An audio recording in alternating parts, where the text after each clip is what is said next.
Yeah, that sounds good. All right, so Mennonite Church camp. If it wasn't responsible for making me gay, it certainly helped push the process along.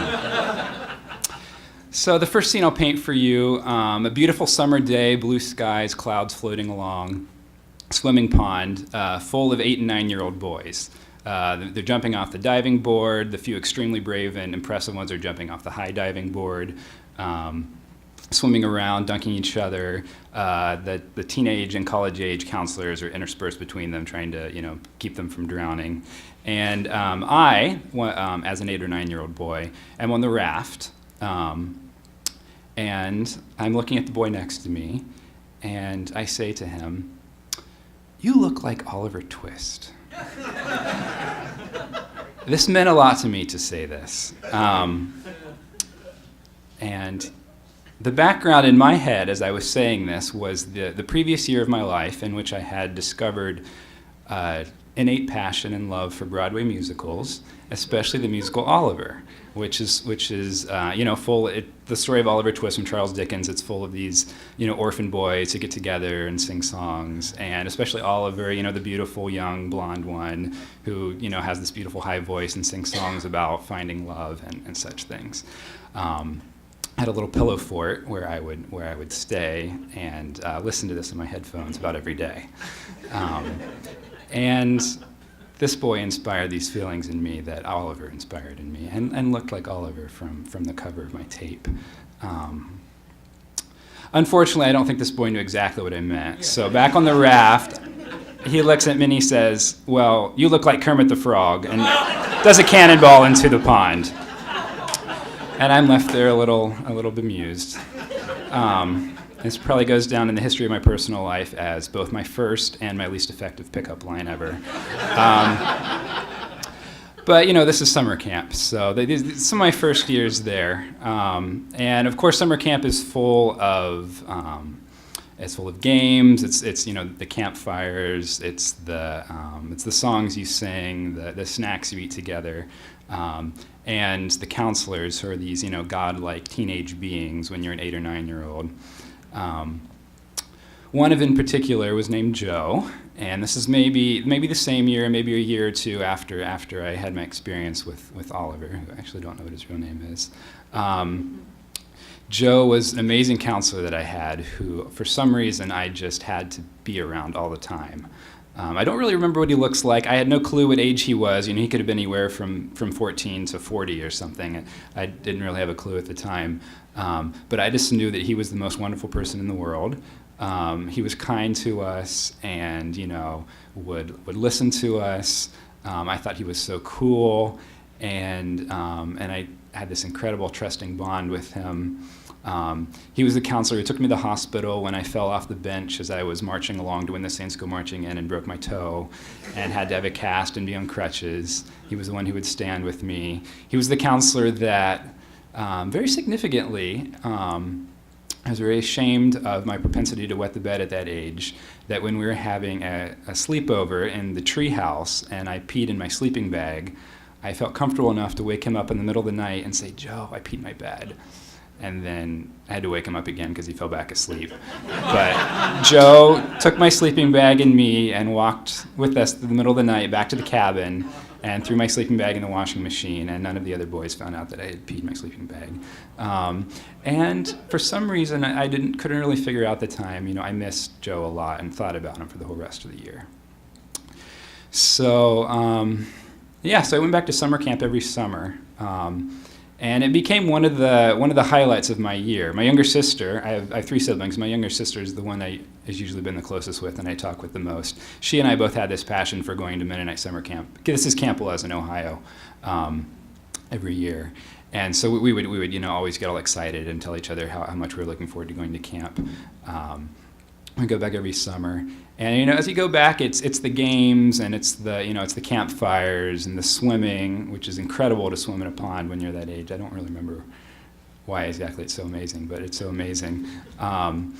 And also something about this community where you can sort of open up and be fully yourself and feel like you're a part of this social world that's so exciting and open and accepting, and you're a part of it. And you're learning about, this God thing in a way that's separate from your home and your church and just everything you're told by your parents. And you can express it on your own a little bit, and you're encouraged to maybe get up and say a little something at campfire. And it's a part of you. It's something you're doing. So it's the best part of my summer every year. Age 14, this is the summer between my 8th grade year and freshman year of high school. I go back. This is, I think, one of the only times, Martha's 2 years younger than me, my sister. This is one of the only times I think we actually went to the same camp. But I go back ready to have, another incredible week at Camp Luz. So I'm sitting in the chapel on the first day of camp, just kind of looking around at all the other kids, and I notice this boy playing the piano. And there's something about him that's extremely exciting, so I'm just kind of sitting and I'm watching him. And what he's doing is he's improvising for this girl and impressing her incredibly with his improvisation. And he, has this beautiful angelic face. He has blonde, curly hair. And he has this kind of mannerism which is completely free, something very open about it, slightly feminine, incredibly alluring. And I kind of stare at him for this entire time, and then we go off and I can kind of see him around the rest of the day, just chatting with everybody. And that night, I can't fall asleep because I'm just thinking about him. And I don't know why I'm thinking about it. I just can't stop thinking about this boy. There's something amazing about him, something I've never felt that he's inspiring in me. But I can't talk to him because I feel so shy, I feel so awkward and inadequate whenever I'm, in front of this completely angelic being. So this might have been just a completely silent and an internal passion of mine without any connection, except, as it turns out, having a very outgoing and social younger sister who also happens to always fall in love with the same boys that I do, is actually an advantage when you're a closeted young gay boy and getting a little closer to these boys. So Martha comes up to me about the next day and she's like, hey, we got this group together, you should come play games with us. So it turns out she and some of her friends, who years later, conversations later, we figure out we're all in love with the same guy, had cornered him and pulled him into a little group to play card games. So the rest of this week I spend on the other side of a picnic table or sitting by the pond playing a card game called Killer Winkerby, which involves somebody drawing a card and you're figuring out which one of you is the killer, and then you look at each other and you're winking, and you're trying to get the other people not to see you to wink, and so you wink at somebody and they have to pretend to die. So in summary, I'm staring into this boy's eyes the whole week, and he's winking at me every now and then, and I have to pretend to die, which is exactly what I felt like doing every time I look in his eyes. So the week gets to an end, and I kind of shake his hand and say goodbye, and go home and say, oh man, I'm gonna have to forget about this boy, and I write a lot of poetry, and I'm very dreamy, and these incredibly deep feelings are lasting for years, and I don't really understand them, but they're a big part of who I am. A couple years later, I think I'm about 17, I go back to camp, and this time I'm a counselor. So I'm going back for the counselor training week. And there's another boy there who I really like. Again, he's very cute. This one has dark hair and dark eyes. And we just connected. We became really good friends. We had some mutual interest in music, so he would grab a chair for me to sit beside him whenever we were going to eat. We would sit beside each other and sing during the worship services. We did a little performance together at the last talent show.